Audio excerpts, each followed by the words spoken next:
Itu kepuasan kita di bertani cabai seperti itu Pak. Kita melihat cabai kita kok layu semua, apa penyebabnya kita cari Pak. Kita jangan putus asa. Ya, kita harus mental pejuang, apalagi Brimob. Wah, jangan sampai gagal sekali terus kapok. Jangan, kapan mau pulih? Iya, gagal sekali, ulangi lagi, gagal lagi, ulangi lagi, sampai berhasil. Sebenarnya nggak banyak Pak. Ya sekitar 5 hektar ada. Wah, 5 hektar nggak banyak pemirsa. Jadilah petani yang seneng ngunduh cabai, bukan petani yang seneng nanam cabai. Nek seneng nanam kan nanam mati, tandur meneh mati meneh, tandur meneh mati meneh. Tapi nek ngunduh nanam sekali tapi ngunduhnya lama. Manennya itu Panjang. Pasti istri di rumah pasti ya senyum-senyum Bang. Cuman kerjaan istri itu kan suruh jual sama ngadmin. Iya, angkat-angkat ya jarang. Catat ya. Nyatat itu. Ini biaya sana, ini biaya sana, Iya. biaya sana. Tinggal terima uang. Iya.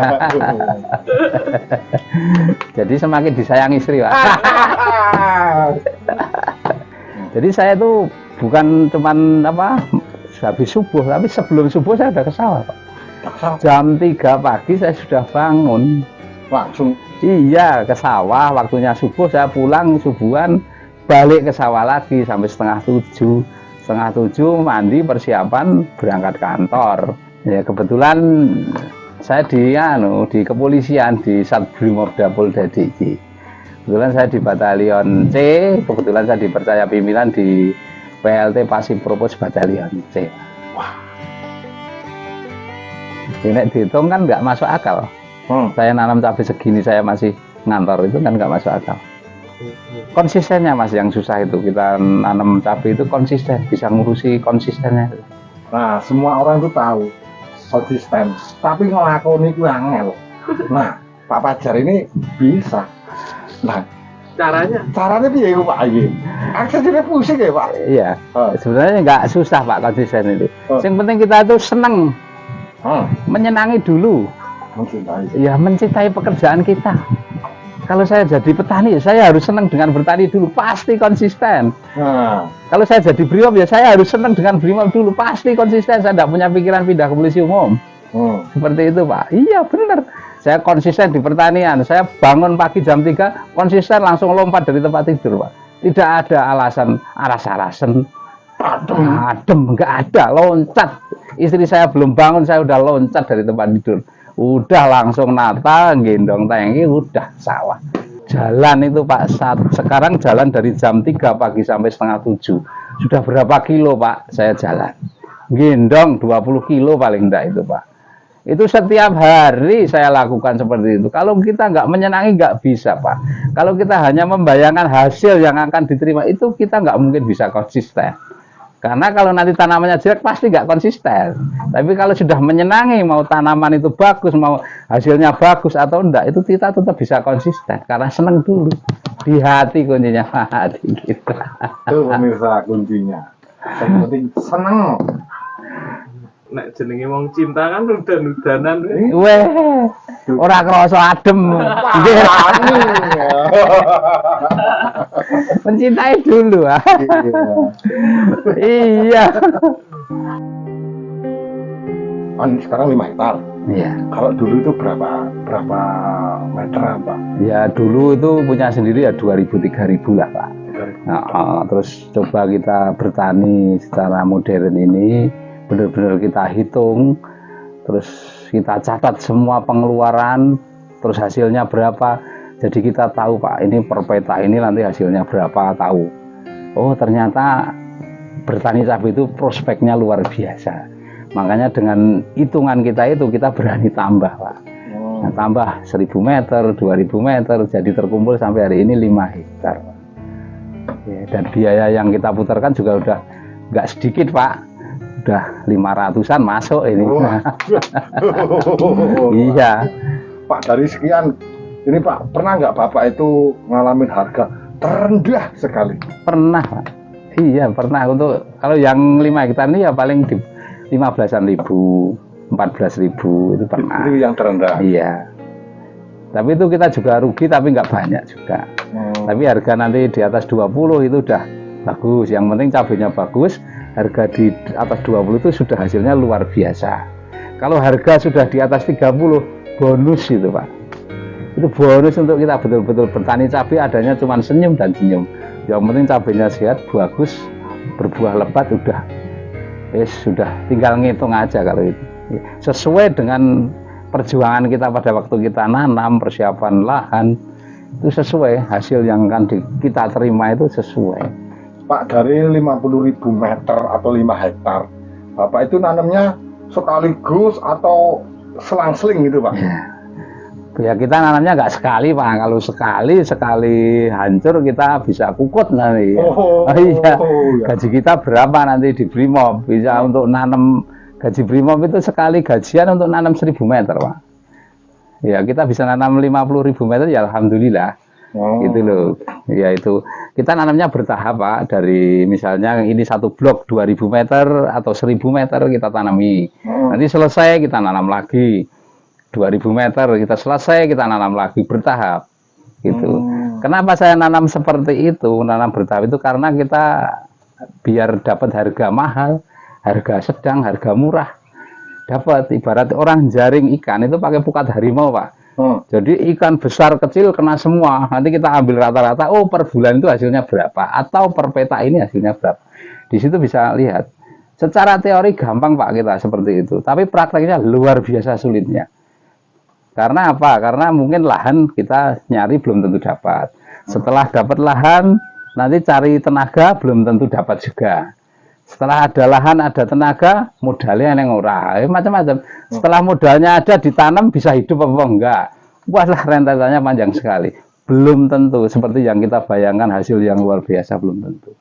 Itu makanya kita berharap kita nanam ya kita upah ini yang sebagus mungkin, nanti hasilnya pasti akan sesuai dengan pengorbanan kita. Nikmati prosesnya dulu, ya, hasilnya mengikuti. Biasanya orang itu kalau ngelihat orang berhasil itu pasti seneng. Nah, di situ. Ya kuncinya kita harus tekun dan ulet. Kuncinya itu soal budidaya tanaman cabai itu sebenarnya kan belajar itu dari buku banyak. Cuman yang kita laksanakan itu biasanya olah tanah Pak. Olah tanah pertama kali memang harus bagus benar. Kita tidak usah tergesa-gesa, harus segera punya tanaman cabai. Biasanya Pak, kalau masih ada air, biasanya itu tak tebar pupuk dulu, pupuk kandang, baik itu kotoran ayam, kotoran kambing, kotoran sapi. Biasanya saya 3 macam Pak, kotorannya itu. Terus mana ada abu sekam, abu kayu, tabur semua. Terus ada dolomit, kita bajak Pak pakai air. Itu kalau ada air loh, kita bajak, itu baru kita diamkan selama 2 minggu paling enggak. Setelah itu baru kita bedengi. Di situ bedengi nanti masih ada lagi pupuk kimianya, tapi nggak usah banyak-banyak kimianya, dikit aja, istilahnya untuk nyolok aja gitu. Gitu. Pakai apa Pak biasanya? Biasanya pakai NPK, NPK 16 itu teman di atas itu, terus kita tutup pakai plastik. Setelah itu kita lubangi, masih kita diamkan lagi Pak, biar benar-benar lahan ini jadi. Kita tidak usah tergesa-gesa nanam. Paling tidak jarak dari kita nabur pupuk tadi, pupuk kandang itu paling tidak 1 bulan.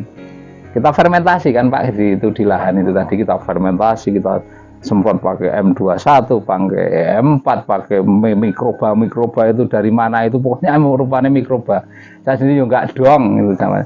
Nah, seperti itu kita, itu pasti jadi. Kuncinya nggak usah buru-buru, langsung buat bedongan, langsung tanam. Ya, kadang rata-rata petani itu kalau sudah lihat tetangganya sudah punya tanaman bingung. Pengen lendang nanam, tapi begitu ditanam layu. Kenapa layu? Ya karena belum siap lahannya. Tapi kalau lahannya sudah paling tidak 1 bulan kita diamkan, itu sudah siap. Ibarat makanan itu sudah siap saji. Begitu tanaman itu kita tanam di lubang itu, dia langsung berkembang Pak. Langsung kayak disebul itu. Tinggal tambah pupuk-pupuk kocoran, pupuk tambahan itu luar biasa itu nanti. Sudah cepat sekali itu kalau sudah siap. Tapi kalau enggak ya mah layu. Pak, yang perawatan Pak, perawatan tanaman setelah selesai tanam. Nah itu kuncinya Pak, itu apa Pak? Ya kita harus rutin ngocornya. Paling enggak dari mulai kita tanam itu biasanya selang 1 minggu langsung kita kocor. Itu. Kocor itu baik kita bikin cenceman itu, mana yang urin kelinci, mana yang urin kambing, mana yang urin kita sendiri. Kalau Karena yang air dari WC itu saya pernah pakai. Luar biasa, itu nggak semua petani berani pakai itu, Pak. Sisa sampah di rendang. Iya, sisa-sisa dapur itu ada. Saya bikin di belakang rumah itu. Sisa-sisa dapur itu saya kumpulkan, mana nasi, mana sayur, mana berambang bawang itu saya kelumpukin semua. Ternyata bagus, Pak. Setelah dia busuk difermentasi itu bagus. Di tanaman itu bagus. Kandungannya apa saya enggak tahu, Pak. Kalau mau tahu ya kita lab, harus di lab. Kita nggak tahu. Yang penting di tanaman bagus saya gitu. Ini isinya apa saya nggak tahu kalau ditanya. Karena ini kocoran ini sudah saya bikin itu yang di rumah itu udah puluhan tahun, Pak, itu. Mana yang dari WC, kotoran manusia saya fermentasi di situ ada. Saya itu udah nyoba semua. Jadi bakteri, mikroba itu udah campur mawon nggak karuan saya itu. Tapi nyatanya bagus. Ya itu loh. Beneran, Pak, itu. Betul. Bener itu ceritanya itu saya pakai kotoran, ya kotoran kita sendiri sebenarnya. Itu karena WC saya itu mampet. Penuh kebetulan sebelahnya kolam. Nah, saya orangnya kan sama gitu-gitu nggak jijik, Pak. Udah saya cari ember, tak cidui, tak fermentasi jadi air itu kan. Udah jadi kocoran, udah tak kasih didum lagi, tak fermentasi lagi. Begitu tak bawa ke sawah, tak gendong, biasa. Itu untuk kocoran itu luar biasa, Pak. Daun cabenya bisa segini, Pak. Saat tangan-tangan saya ini. Wah, luar biasa itu. Tapi apakah semua bisa melakukan seperti itu? Nggak bisa. Itu hanya orang-orang tertentu yang mau itu, megang itu. Apalagi kalau cuma urin kambing, urin kelinci, saya biasa. Baunya kayak apa, saya itu tahan, Pak. Tahan, baunya busuknya kayak apa, saya tahan. Ya, itulah. Brimob. Ya belum tentu juga, Brimob ya sama aja kiri-kiri kalau nggak biasa. Pak, itu kan dari mulai panen pertama itu sampai akhir tanaman kira-kira sampai berapa kali, Pak? Kalau itu tergantung perawatan, Pak, sebenarnya. Panen itu bisa banyak dan tidak, tergantung perawatan sama bibit awal. Ya, bibit awal sama ya itu tadi ada rentetannya semua. Olah tanah, olah lahannya pertama, itu mempengaruhi. Saling berkaitan. Ya, saling berkaitan. Kalau olah lahannya sudah bagus, pupuk yang kita siapkan di beda yang sudah bagus, itu bisa di atas 40 kali petik, Pak. Ya, itu bisa di atas 40 kali petik. Itu tadi kalau yang pertama, angkatan buah yang pertama itu habis, kita pupuk lagi, keluar buah lagi. Daripada kita nanam dari kecil, udah kita hajar buah langsung keluar buah bunga. Bunga buah langsung ya. Buah kedua. Seperti itu. Ada yang saya lakukan seperti itu, ada lebat lagi, Pak. Nah, standarnya berapa sih, Pak? Berapa kali panen sih? Nah. Kalau standar itu ya enggak, standar yang bikin siapa tuh sebenarnya. Standar itu kita ya bingung. Standarnya si A sama si B kan beda. Nah, 40 itu termasuk banyak ya, Pak? Ya, termasuk banyak. Bisa lebih. Bisa lebih, Mas. Itu standar yang normal itu ya 30-40 lah itu. Itu sudah bagus. Yang rata-rata kalau sekarang ini paling di bawah 25 kali. Rata-rata. Sudah habis ya? Iya, sudah habis karena rata-rata petani itu tidak bisa membuahkan lagi. Tanamannya masih bagus tapi nggak ada buahnya. Nah, itu apa yang menyebabkan seperti itu kita harus tahu. Ini tetap nutrisi, Pak. Begini, Pak, ya. Tanaman itu walaupun kita sudah panen, itu pemupukan terus. Nah, kalau buah sudah lebat, di situ tetap kita pupuk, Pak. Rata-rata petani itu kalau sudah lebat lali lemupuk, lupa ngasih pupuknya. Jadinya begitu habis, duh, kok cabai saya sudah habis. Ya bingung. Ingatnya itu panen terus. Ya, panen terus, nggak keluarkan biaya. Ya, itu kita harus kita imbangi, kita petik buahnya, kita kasih nutrisinya. Jangan lupa seperti itu. Dia juga butuh makan. Betul, itu makan untuk buahnya itu, memperbesar buah itu ya dari nutrisi juga.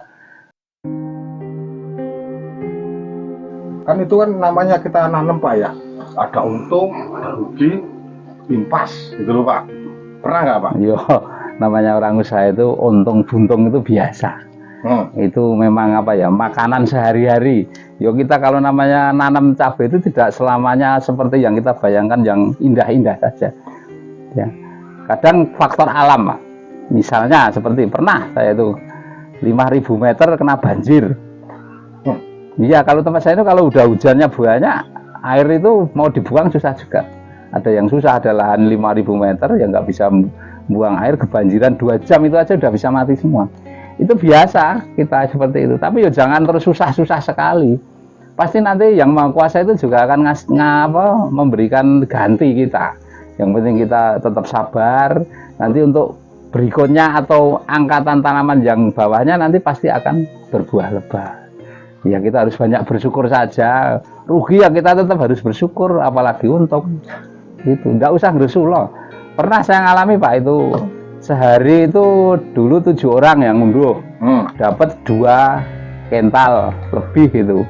Padahal harga pada saat itu 70.000. Wow.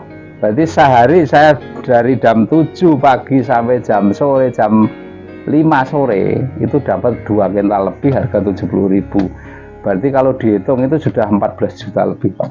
Itu dalam waktu sehari. Itu kalau pas harga bagus, paruh tanamannya juga bagus, itu bisa luar biasa. Dalam 1 hari kita bisa dapat uang 14 juta. Pernah saya alami seperti itu. Kalau 10 juta, 12 juta udah biasa. Tapi ya uang itu untuk tambah lagi itu. Iya. Ya. Yang punya uang itu sebenarnya tenaga saya. Nah, tiap hari Sabtu gajian mesti tenaga saya yang punya uang. Saya mah nggak pernah ke uang. Gitu. Bapak memang nggak punya uang, tapi kan Bapak sudah mempekerjakan, sudah memberi lapangan pekerjaan, sudah bisa membantu, wah pahalanya luar biasa. Iya, kita memang Pak, pemberdayaan masyarakat yang ibu-ibu, bapak-bapak yang nganggur, yang nggak ada kerjaan, suruh kerja ke tempat saya. Kadang pada daftar Pak. Kebetulan sampai saya ini ya ada sekitar 17 warga kanan kiri sini yang bantu saya. Wow. Itu yang tukang pacul ada sendiri, yang tukang cangkul itu sendiri, tukang ngocor sendiri, nanti ngeklipi tanaman itu sendiri, tukang petik sendiri. Kalau tukang petik kurang, tambah nanti kampung-kampung banyak. Ada grup-grupnya sendiri yang tukang petik itu. Kita tinggal ngubungi aja. Berarti ini sudah ada spesial masing-masing ya. Iya. Tukang pasang ajir ada. Iya, ada. Membenahi bedengan ada. Iya. Pak Pacar, ya. Mungkin ada pemirsa itu pingin tanya atau pingin datang ke rumah Pak Pacar, boleh tidak? Boleh.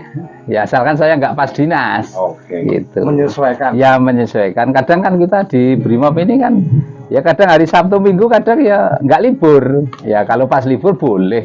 Siapa aja boleh ke sini. Monggo silakan nanti belajar sama kita. Ya setahu yang kita tahu ya kita kasih ya. Kita tular-tularkan ilmu kita. Ilmu itu bukan untuk kita sendiri. Ya, semoga aja ilmu itu nanti istilahnya turun-temurun. Biarpun saya sudah nggak ada, tapi ilmu tanam cabai saya udah masih jalan terus ya, seperti itu. Kalau namanya belajar langsung lihat di lapangan. Jadi kita mau cerita itu gampang di ini. Alamat saya di Surirejo, Sukoharjo, Ngaglik, Sleman, Yogyakarta. Ya, bawah lereng Merapi lah. Ya, dari Merapi masih 20 kilo. Masih jauh, enggak usah takut. Ya.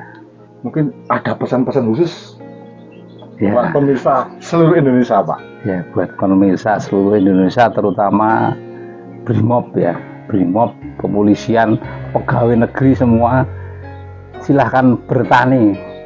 Terutama yang anak muda, jangan sampai kalah dengan saya. Jangan sampai putus asa.